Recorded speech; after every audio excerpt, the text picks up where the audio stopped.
Rachie girl on the pod. 2 Washups, 1 pro. Is it in the screen? Yeah, it is. Rachie girl, UCONN Husky. I like to do a little intro. UCONN Husky, New Hampshireian. Is that how you say it? New Hampshire. New Hampshire. Oh, yeah. And a current outside mid forward for the Chicago Red Stars. Welcome, welcome, welcome. We are so excited to have you. How you doing? I'm so excited. This is great.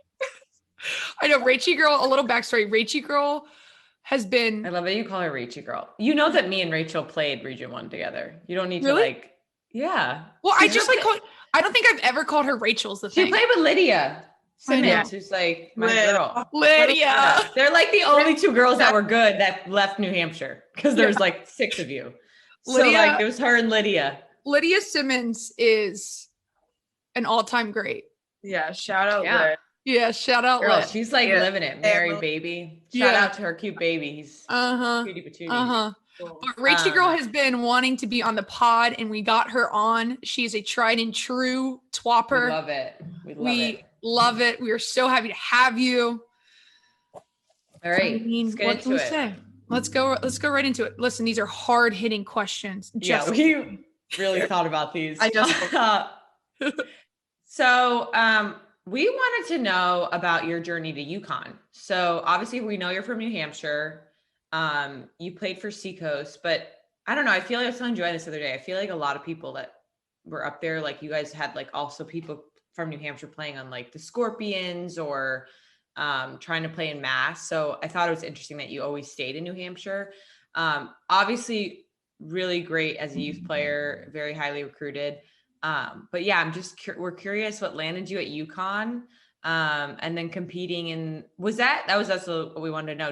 When you went in, did you think you were going to play in the Big East, or was the AAC like part of your recruitment as well? Cause that's kind of an interesting conference. We haven't really, I mean, it's really you guys, USF, who else was like super competitive? UCF did okay some years. Right.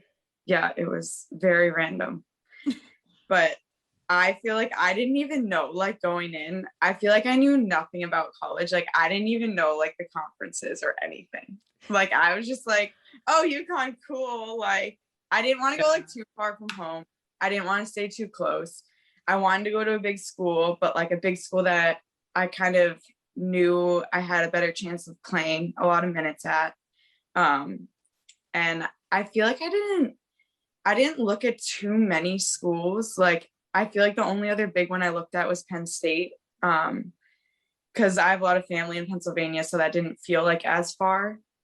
But yeah, so I went for my visit at UConn, and it was like raining, like and cold, and like it always is there, and I still loved it, and I was like so excited about it. So I think, yeah, just those 2 factors played like a big thing, the distance from home and then a big school, but like knowing I would still get to play, or like hoping I'd still get to play a lot. And you sure did. I was about to say, did this girl play, and did she play? Because serious. I feel like that's a good point too, because there's something that's like, there's something to be said about players that go to like where you're going to make an impact right away. I mean, Joanna, just put this in perspective. Yes. 61 goals in know. 89 appearances. That's like kind of disgusting. Wait, but let like me in pull an my amazing calculator. way. 61 and 80 what? 9. Okay, 61. I mean, this girl was like pow, pow, pow. So like she was just Richie girl. this is like a goal scorer. 0.685. Nice. Is your goals per game. That's nearly a goal a game. That's pretty insane. Living my best life. And I know. How far away was New Hampshire? Because don't be offended, you Northerner, but those states get a little muffled together. Tell us some more about what goes on in New Hampshire. Do you shovel snow? Joanne is very curious about this. So as I continue, my soccer journey and everything, I feel like more and more like the more and more people I meet and they're like, oh, where are you from? I'm like, New Hampshire. The more and more people are like, oh, you're the first person I've ever met from New Hampshire. And I'm like, just lately I've realized I get that a lot. And so I'd love to just give you a rundown of New Hampshire. Yeah, give us a rundown. Give us a rundown. What do we be like the website? What are we gonna do when we go to New Hampshire? You know, it's a lot of outdoorsy stuff. Okay. So I actually live right on the border of Maine.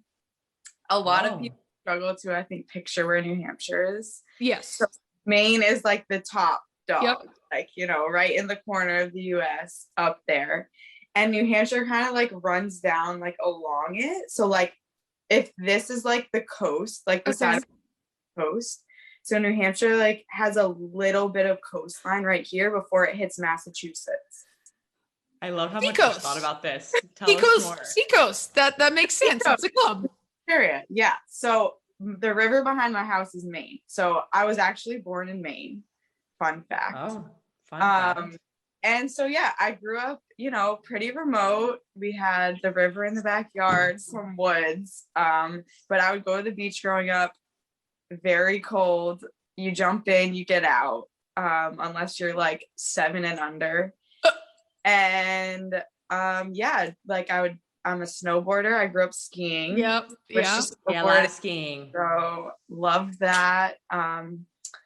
Yeah, just a lot of outdoorsy stuff, I would say. But I feel like we need to get you like a lumberjack like shirt. Get some maple syrup. Get us some maple syrup. Great. Is it? So good. Yeah. Okay, so then how far away is New Hampshire from UConn? 2.5 hours. Oh, okay. So you really got to work on your geography, girl. Listen, all I know is Virginia and below. That's all I know. It's very true. That's all I know is Virginia and below. I'm from New York, so I know where New Hampshire is, but that's cut me some slack there. Cut me some slack. All okay, right. Getting into UConn a little bit then. You're a Husky. How were you so dominant with your ability to score? How did you develop kind of that goal scoring mentality? And then this is a question that Tina and I are really like interested to ask because we haven't really asked anybody this is how much pressure as a forward do you feel to score goals? And then so this is a follow-up too. Oh my gosh, this is a lot. You're I know. I know. Let her answer it. Let her answer. Okay. I just want to hit Richie girl with everything. You can't hit Richie with 6 questions in one. She's not gonna remember the first. Like I'll answer maybe the last one and then I forget about the first 2. So we'll take it one by one. Okay, cool. Okay. So the first one. Okay. How were you so dominant with your ability to score? Okay. And how do you think you developed that through your youth and into UConn? Yeah. I think growing up, I usually was one of like the fastest. Not so much anymore because everyone is fast in this league, but I would say growing up, I was one of the fastest. So I could just run for days and I could always get to the ball first. And I think that's how I scored most of my goals. It was nothing crazy, no tricks thrown, none of that, just pure get to the ball and put it in the back of the net. When I got to UConn, I don't know. I think I just had players around me that like came to learn who I was very quickly and did so well at like playing to what I was best at. I played as the 9 like most of my college career. So yeah, I mean, I was just up front, you know, pressing on defense, doing everything I could. And on offense, they would just, you know, pass the ball up to me. A lot of through balls. Like I said, not many tricks, but yeah. Do you feel though, as a forward, do you feel the pressure of having to score goals? Yeah, I feel like obviously when you're scoring, you really don't think about it. Like it just is coming to you and you're scoring goals and everything is great.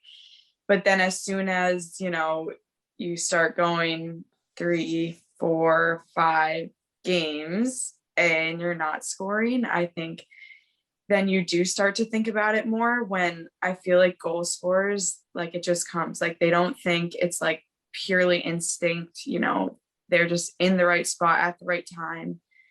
Don't overthink it. And I think that's how a lot of them have success. So I think, yeah, once you do start to feel the pressures, it almost becomes like that much harder to like get going. But then once, one comes, the floodgates open usually. I think it's funny because you answered that question, and then the question before you answered like a true goal scorer is like, I just pretty much just score goals. And then and then how do you just score goals? Yeah. But do you have any advice kind of for people, young girls that are listening or anybody listening as a forward?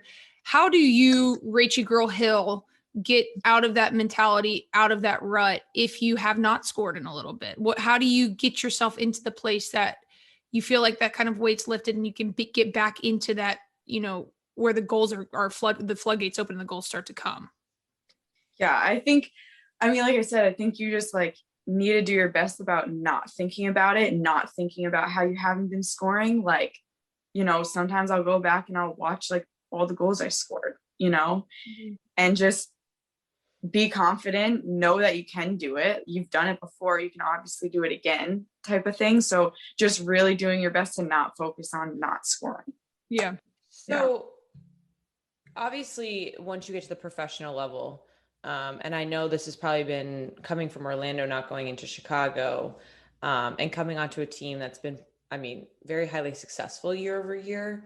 Talk about, as a front line, I don't think it's new news to say that there's been discussion about the fact that you guys are still kind of finding your groove as an offensive line to score goals with so much. There's so much talent. You, Watt, I always want to say Ojai, Watt, Malpew, so much pace, but like anything, it takes time to kind of like learn each other as players. How do you guys kind of keep your, is there a lot of discussion amongst you guys kind of figuring it out off the field? Are you kind of encouraging each other, despite all of the external chatter about that being something that's a priority for you guys to win, and something that hasn't come as easy this year as you'd hope yet? Obviously it's happening now, the last couple of games. Let me shout out my girl Mac, because she had a good game today. I loved her goals. My girl Mac Daddy, baby, she had a good game. But listen, Joe knows this. I'm a big, like, I'm a little biased about Chicago. I'm always like, let's go, goal scores. But yeah, I just was curious, like, what's kind of the environment amongst the forwards in this kind of situation where maybe you have a little bit of a slump, and obviously that's kind of what you're trying to serve the team as goal scorers. How do you guys kind of get through that? Yeah, like you said, like we have a lot of depth, like within our forward line. Mackenzie, Katie Johnson, Matt Palia, me, Motts is coming back. Like, so we have Sarah Luber, who's like a young one who's done really well, just so many people. And so like, you just never know like what combination Rory might throw up there. So yeah, like you said, we're still like, we're learning each other. We're learning, where people like the ball best, what like areas people finish in best, whatever. And you do try and like just drown out the noise in the background and focus on us and where we are right now. And I think that we've done a good job of that. Like, we're so early in the season. The challenge was obviously not good for us. And like, we've moved on from that. We had our Portland game, terrible. And then since then, I think it was like a huge wake-up call, like, hey, we're a way better team than like what we're showing right now. Like, what's going on? Like, we need to fix it. And I think the response has been great. And I think, like, it's not that we're not creating chances, because we are. And I think it is just that encouragement, like knowing that we're all capable of scoring and it is going to come. I think our patience is just being tested a little bit right now.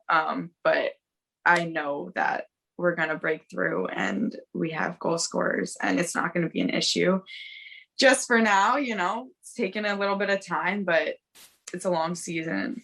I think we'll be just fine. Very, very long season, as me and Joanna have looked at the calendar. So it's going to be interesting to see where we're at in the next, what is it? It's literally 5 months, which is kind of nuts. So then we also want to get into a little bit, because we've talked to obviously players who've been traded, but we've never asked them about the process. So you were traded in early 2020 to Chicago from Orlando. Were you prepared? Did you see that coming? How did that, how does it kind of work? Like, we'd love to know the process. Did you just like get a call from your agent, or just was it on a whim one day? They're like, okay, pack up your bags. You're actually not going to camp in Orlando. You're going to Chicago. In the midst of a pandemic. In the midst of a pandemic. Talk to us a little bit how that kind of went down in your experience, and how the trade happened. Yeah. So I had been in Orlando for 3 years, and as Joe knows, like, great place to be, amazing place to live, like, love the girls, loved everything, but like the soccer just wasn't clicking there at the time. Clearly now it's a little different right now, but at the time things just like weren't clicking. Our careers are short, like we can't do this forever. As you both know. Washups. I'm Washups.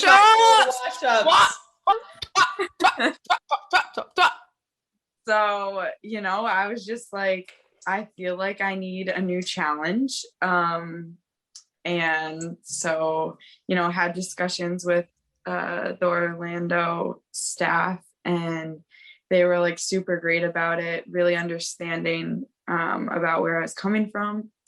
And Chicago was kind of top of my list. I was like, I would love to go there. Just the success that this club has had.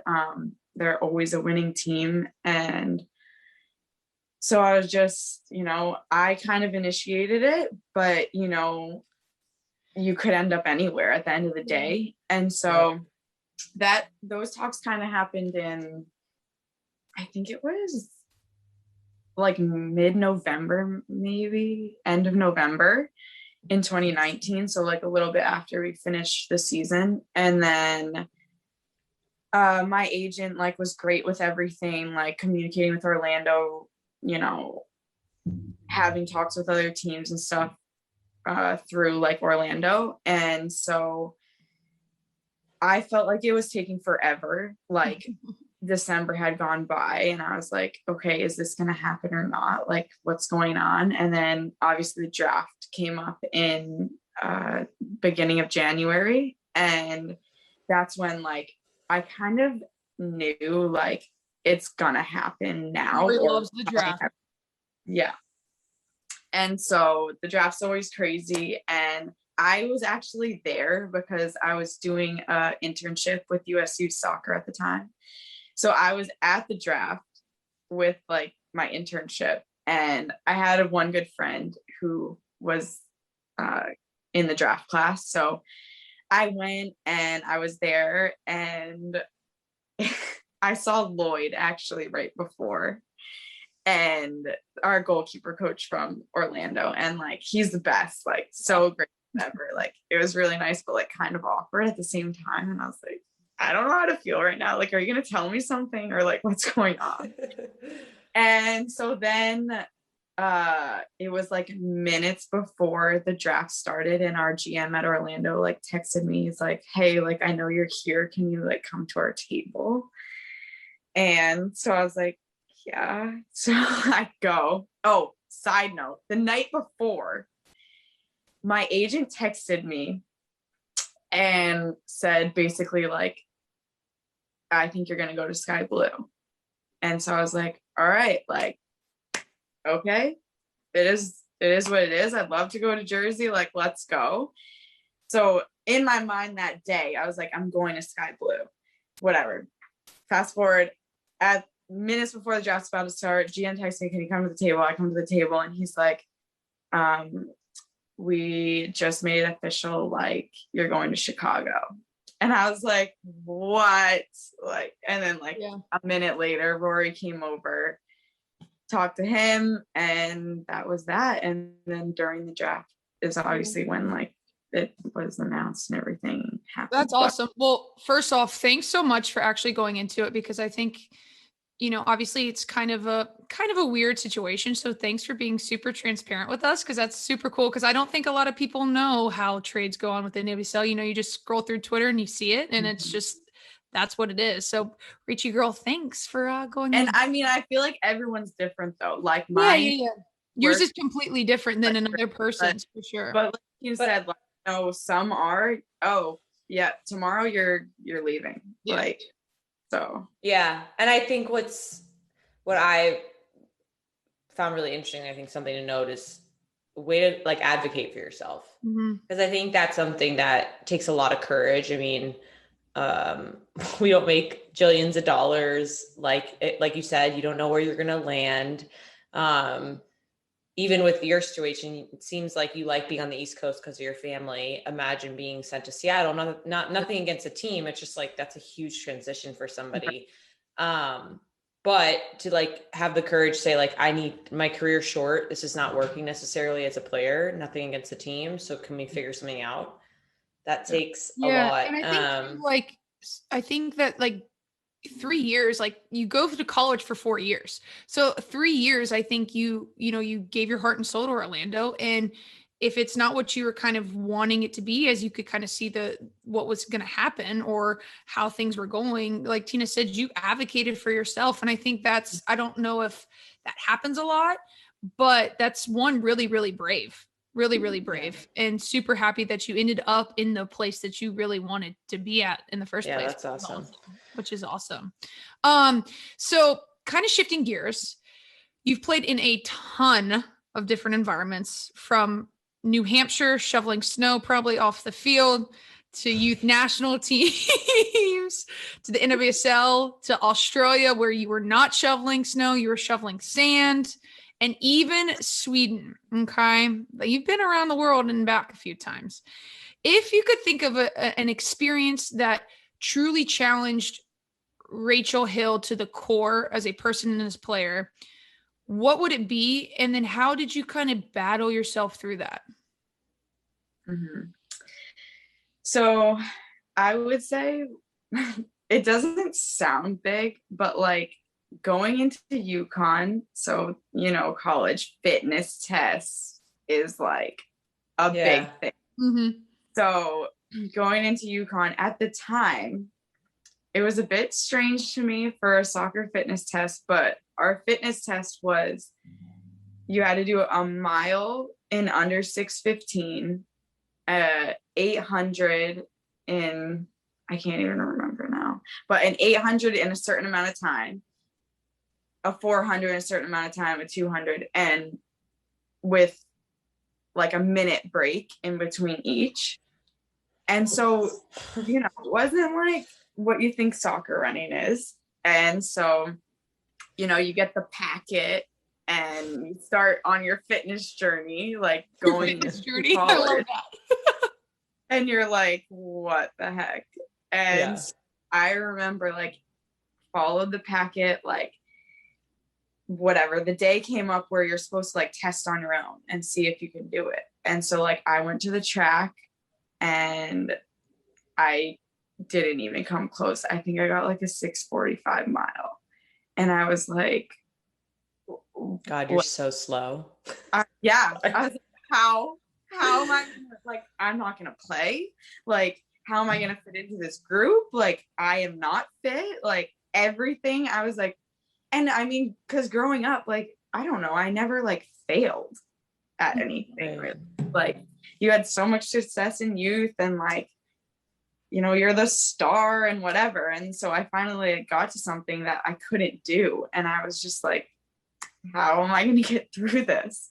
So, eventually I got there, but I feel like that was just like the first time where I came up to something and I couldn't do it. And I was just like kind of mind blown, like, how do I go about this type thing? But, we always find a way to grind through and we get there and everything was fine. And I passed when I got there. So it was great. But, just the nerves that build up to that too, like the night before, like you just get the preseason, you're meeting all these new people. Like I didn't know anyone and the fitness test is tomorrow and everyone's talking about it. And so like that was so what did you do? So what did you, I'm just How'd you curious. cut 30 seconds?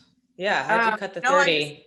Running, and I feel like it's just something like I didn't ever really like push my body to be like that uncomfortable. And I think once you do that a few times, so I actually had one of my brothers come to the track with me. I would say if you have someone with you, I feel like it's totally different versus yourself. And exactly. And so to see him like where he was on pace, I was like you said, like having someone there to see where they are, like you're like, okay.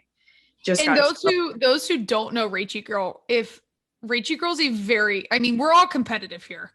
We are all very competitive people, but Rachie Girl kind of tops a level of competitiveness that I feel like if you see your brother running, you're like, I can. Yeah, you're like, I'm maxing out. I'm Yeah, maxing out if I have to. No, like, and I think that's cool too, is that like you mentioned you never had to like break through that kind of first layer mentally. Do you then think you were like, was it like an aha moment where you were like, oh shit, I can like go into different levels that I didn't even know existed? Yeah, I would say so. Like it is crazy. Like people say, you know, the mental side of it is a lot. And I feel like I've never really been that way, but I think that was the first time where I was like, yeah, I mean, mentally you have to think like you can do this and know you can do it to be able to do it. And so, yeah, it definitely was like, wow, okay, I can do it now. Shout out to the bro. Yeah. So I'm curious, that is a great example that I feel like probably happened again later in your career. So fast forward it then and come to where I have a new environment. I'm going to go to Chicago. Awesome. I want to like make my imprint. Pandemic hits.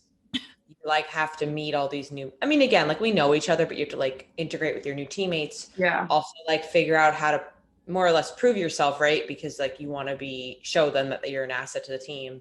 Talk about like, I'd assume that situation has like helped you on throughout your career, but kind of talk us through how that experience went, because I feel like it's very similar to being like that freshman for the first time in college. It's like that new player at Chicago in the midst of a very challenging environment where things are out of your control, but also you having to be adaptable. Can you kind of talk about that process? Yeah, it was definitely a challenge.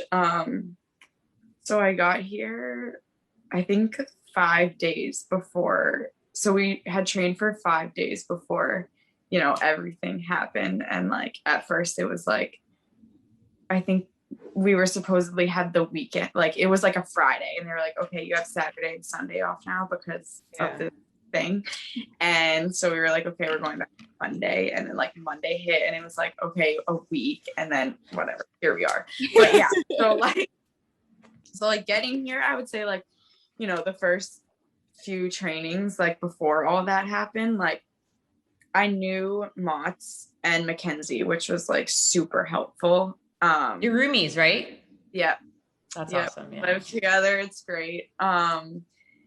And so, yeah, like just knowing even two people like made a world of difference, I feel like. And then, like you said, the soccer world is so small, like, you know, of basically everyone. And yeah, I mean, the team here, I feel like they were like very receptive, very welcoming, and like made it so easy to fit in. But I mean, at the same time, you know, like you still have to prove yourself on the field. And so there is like a little bit of discomfort and, you know, nerves. And it does feel like you're almost a freshman again and you have so much to prove.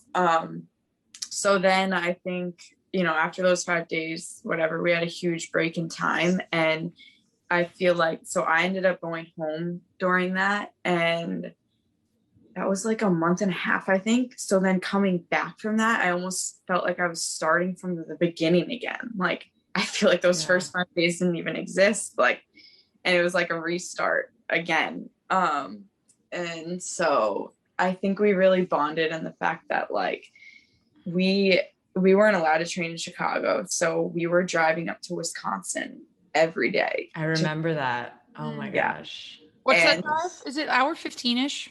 It was close. Yeah, an hour 20. Yeah. Just a train, Joe. Like to literally get out of the bus, train, and come back, so that they were like over the border. Yeah. So we were basically driving more than we were on the field.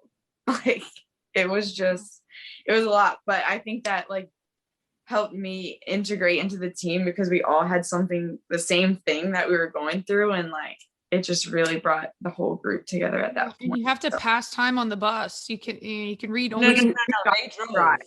Yeah. Oh, you yourself. Oh, Yeah. duh. Okay. Which is even like, which is you're even driving more, and then getting out of a car and having to train like hard. okay, that makes it 10 times worse. I didn't even realize that. Yeah. That's rough. That's rough, Rachie. It was a trip. Well, but here we are now. here we are. We are in a season playing. These women are so resilient. I love it. So obviously we talked about you kind of taking a journey all around the world and back. What have you, and again, this is a little loaded, but I love this question. What have you cherished most out of your soccer career thus far? And it doesn't need to be soccer specific, but like, I think there's so many things that soccer blesses you with. And I'm just curious, like what you've cherished the most in your now, 20 years of playing since you were a little girl. Yeah. I would say two things come to mind. The first, the people. I mean, you really can't beat it. I feel like soccer world is amazing, filled with incredible people. Yeah. I don't think an explanation is needed. Just awesome. Hence you two. Look at us. Exactly. It's crazy. So I would say, like people being number one. Number two, I would say I've enjoyed like and cherished every place that I've got to go to. I feel like it's helped me grow, and like I don't know, like you're asked growing up, like where do you want to live when you grow up or whatever, and I always thought like New England. I was like, I love the Four Seasons, like it's great up there, like whatever, but that's all I knew, obviously. So now my mind has really changed on that. I don't think I'll be living in New England, but I just think like I've been so lucky to actually physically experience in my own life like different environments and different places, and really actually gotten to know what I do like and don't like. And I just think it's super cool because not many people get that chance to like actually live in so many different places. So that's crazy to think how many people like have never left their state or the region, and like so many of us, Joe was talking about last time, it's like at 14 you're like out of the country and you're like playing the sport you love. You're like, this is so incredible, like the ability to be out of the US. And it, like, because I was telling Tina, I was like, we went to Mexico, Parker and I, for honeymoon, and like Parker had never been out of the country, and I'm like, yeah, you got to fill out the immigration form. Like, of course. What do you get? You travel, duh. Come on, Parker. I know, come on, Parker. But like, just knowing and like being very fine with going out of the country, and like it's not a big deal. And I think what's cool is you've been able to fully immerse yourself in each country that you've been to. Mm-hmm. I know you love Australia. I know you love, like, it's really cool. Not? I mean, Rachie girl, because they speak English, so it's like that's everything. Yeah. And then it's like amazing place. You're there in the hot summer. Yeah. If it wasn't so far, I honestly would live there. Like, I love Perth. Perth is the best. It's amazing. Yeah. It's just the other side of the world, but you have to fly. Because I remember, give me the flight plan. Oh God. Yeah. So I would fly out of Boston, and like it honestly doesn't matter. Like you could fly east or you could fly west. It's the same. Like you're going to the other side of the world. So that's crazy. I would fly east. So I went my first year. I went Boston to Dubai. I had a 7-hour layover in Dubai. So that flight was, oh my gosh, that flight's like 11 hours to Dubai, and then Dubai to Perth was like 10 with a 7-hour layover. And I just about died, like by myself. I actually almost missed my connection with the 7-hour layover. How? Because so in the Dubai airport, they don't, yeah, it's huge. And they don't do like announcements like they do here. Like, so it was like through the middle of the night too there. I don't know what time it was here, but whatever. I just been on 11-hour flight. And so like, I was just like sitting around, like whatever, passing time, watching shows, whatever it was. And then like, I'm like looking around and I'm like, nobody that was sitting here is sitting next to me still. Like, what's going on? And I like look at my boarding pass and I'm like, okay, like it's definitely time to go, but like they haven't said anything. So I was like, what's going on? So I just like went up and I was like, and they scanned my ticket and I go, like nothing's being said. And I was like, okay, like I could have just missed that flight. You weren't like, asleep. Good I God. know, honestly. But yeah, so that was like wild. The travels of Rachel Hill. Yeah. I love it. So I know Rachel as our 99 Problems, A Pitch Ain't One Fantasy Premier League winner of the 2020-21. Join this butt hurt about it. I mean, she tried to get me in that. I knew I was like, I don't know enough to get in that. I tried to get Tina and I'm like, we'll take her money. I'm too competitive. I knew I would lose. I don't fall enough to do it. Oh, I'm not going to put myself in something I'm not going to win. I like didn't even watch soccer. Probably. That's what probably pissed Joanna off more. Is like she's watching every game. Like no, Rachel's competitive. Rachel's competitive. So you give her this money's involved. $25 you had to enter, and Rachel comes out with $250 when she doesn't even watch soccer, and now I do now though. That's my point. Like I didn't before, but then you get involved in this fantasy stuff. Let me tell you, it changes your life. Parker, it was insane. Parker would be like, okay, we have Sunday Premier League mornings. We have to follow such and such player. I've traded for this player. I'm like, okay, first off, you need to pump the brakes on the transfer fees because you're racking up money. Like, so what do you do? Obviously, outside of Fantasy Premier League, which we're also trying to, if any other NWSL players are listening to this and would like to join, please DM us. Please DM to Washups One Pro. We would love to have you. Let's get a big league going. You want to have a lot of money? Let's get it. Because me and Cops are like trying to get people who want to play because it's so fun. And then you get to watch the games. It's just, and then we, you know, when when Cops texted me, it was like the night before, I think it was the night before, like you had to submit your team or whatever, but I was in Sweden. I always put my phone on Do Not Disturb when I go to sleep. For some reason, this one night I didn't.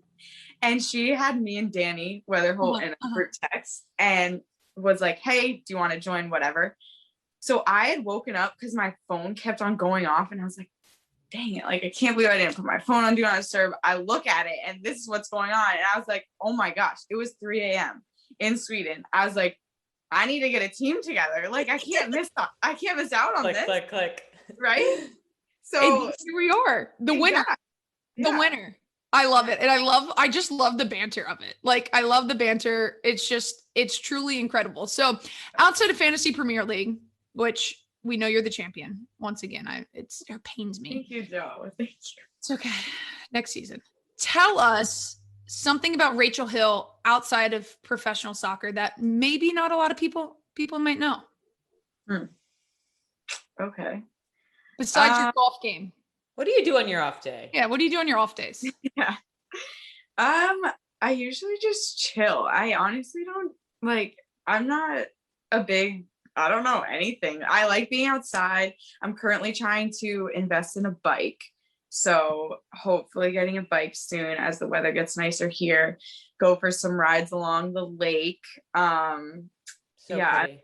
Outside. I like to play games. I love games. Cards are great. Go to a coffee shop, play some cards.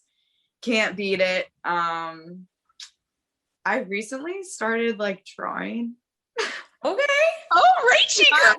It's not like draw, like let me like just think of this and draw it though. It's like let me pull up a video on YouTube that walks you through how to draw something.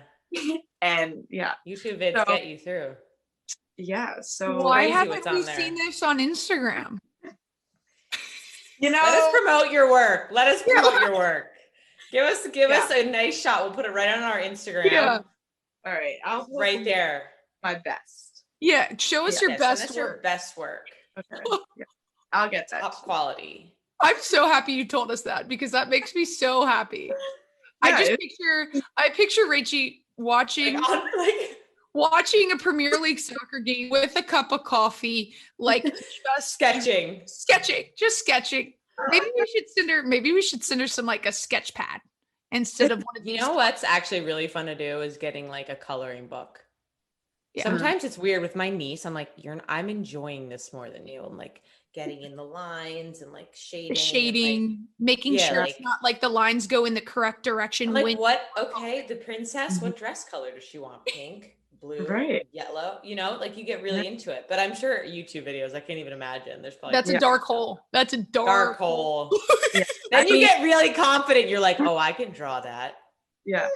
I don't know anymore. Not about the YouTube tutorial. So what I really like, what I type into YouTube is like, I'll be like, easy. I always put easy first. Easy flower drawing. And like you get so much stuff, or like easy, I don't know, easy anything, but I always put easy first because I'm not group question. Does anyone feel like someone getting into your YouTube account make you embarrassed? Because you know how like when you go to the homepage, it's like recommended. Yeah. I'm like, I don't know how comfortable I'd be if someone went on my YouTube page. Rach, are you getting like on your Instagram like ads for like sketch pads and like pins? Probably. 100%. You're 100% getting ads. Yeah. You're like in the locker room scrolling, like making sure nobody sees these colored pencils that are coming up. Exactly. Oh, yeah. I love it. Well, Rachie girl, thank you for letting us into your head, into your brain, letting us know what you do in your off time. Coloring. I never knew that. I'm still learning stuff about you. Thank you so much for sharing your journey with us. It was honestly, it's why we do it. Thank you so much. We love it. Loved it. It's amazing. I mean, even just to sit down and chat with you too. Like, what? Awesome. And I love it. You guys have been doing incredible, by the way. Aww. It's going really well. You clearly are stepping up your game with the mics. Like, oh, we got some merch. We got some merch. Relaunch. Wait till you see the new content, baby. Yeah.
Wait till you see All right.